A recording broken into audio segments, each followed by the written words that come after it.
Hey guys, I'm Will with Jerkyholic, and today we're going to do grilled mahi mahi. So we have a fresh filet. We're going to season it up with some simple spices, also do a little blackening on a couple fillets, and then throw it on the grill. So let's see how it turns out. Alright, so right here we're going to do our home seasoning, which is some salt, pepper, garlic, paprika. We've got a lot of stuff, so I'm putting it on individually, a little olive oil first, and then get the spices all over, and we're going to pat it and rub it in.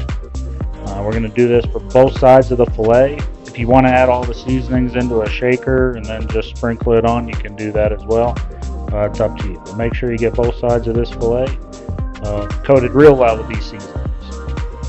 We're going to preheat the grill to above 400 degrees, and then we're going to clean it. This is with an onion. Just helps stuff not stick to it and clean the grates. Grill the fish about 3 or 4 minutes each side, and then we're going to flip. The fillets should come off the grill easy. They shouldn't still be sticking to the grill.